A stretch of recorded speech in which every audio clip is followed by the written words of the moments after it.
महत्त्वाची बातमी आहे। राज्याचे कृषी मंत्री माणिकराव कोकाटे आणि भाऊ सुनील कोकाटे यांना नाशिक जिल्हा न्यायालयानं 2 वर्षांची शिक्षा ठोठावली आहे। 2 वर्षांचा कारावास आणि 50,000 अशी शिक्षा कोर्टानं सुनावली आहे। 1995 साली कागदपत्रांच्या फेरफार आणि फसवणूक केल्याचा आरोप त्यांच्यावर होता। माजी मंत्री तुकाराम दिघोळे यांनी याचिका दाखल केली होती आणि त्यानंतर नाशिक जिल्हा न्यायालयानं निकाल दिला असून माणिकराव कोकाटे यांच्या अडचणी वाढल्यात। एक जे आहे माणिकराव शिवाजी कोकाटे आणि त्यांचे भाऊ जे आहे विजय शिवाजी कोकाटे या दोघांना शिक्षा सुनावण्यात आली आणि असंही आरोप होता की आरोपी नंबर 3 आणि 4 यांच्या लाभात जे घर दिलेलं होतं ते सुद्धा त्यांनी त्यांच्या फेवर मध्ये केलं आणि त्याच्यात पण इलिगल कन्स्ट्रक्शन केलेलं आहे असं पण त्या तक्रारीमध्ये नमूद केलेलं आहे। पण मग ही जी 3 आणि 4 नंबरचे आरोपी तर ते तिथे राहतात तर त्यांचं घर पण येऊ शकतं? नाही, ते नाही राहत। हे 1 नंबरचे जे आहे ना हेच त्याचा उपभोग होतो। माणिकराव तर 1995 साली कागदपत्र फेरफार केल्याचा माणिकराव कोकाटेंवर आरोप आहे। माजी मंत्री तुकाराम दिघोळेंनी याचिका दाखल केली होती।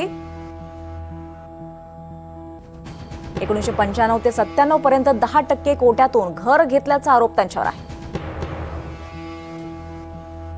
कलम 420, 465, 471 आणि 47 अन्वये गुन्हा दाखल होता। भाऊ सुनील कोकाटेंनाही 2 वर्षांची शिक्षा सुनावण्यात आली।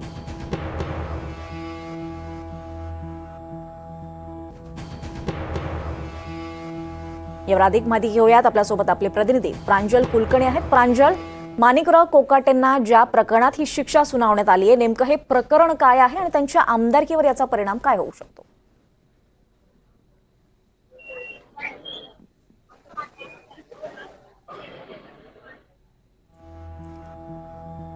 राज्याचे कृषी मंत्री माणिकराव कोकाटे आणि भाऊ सुनील कोकाटे यांना नाशिक जिल्हा न्यायालयानं आता 2 वर्षांची शिक्षा ठोठावली आहे। 2 वर्षांचा कारावास आणि 50,000 अशी ही शिक्षा कोर्टानं सुनावली आहे। 1995 साली कागदपत्रांच्या फेरफार आणि फसवणूक केल्याचा आरोप त्यांच्यावर होता।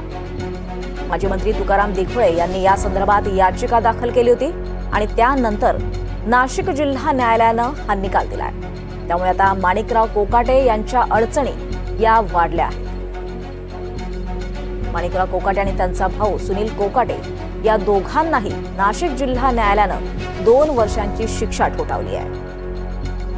त्यामुळे आता माणिकराव कोकाटे यांच्या अडचणी चांगल्याच वाढल्या आहेत।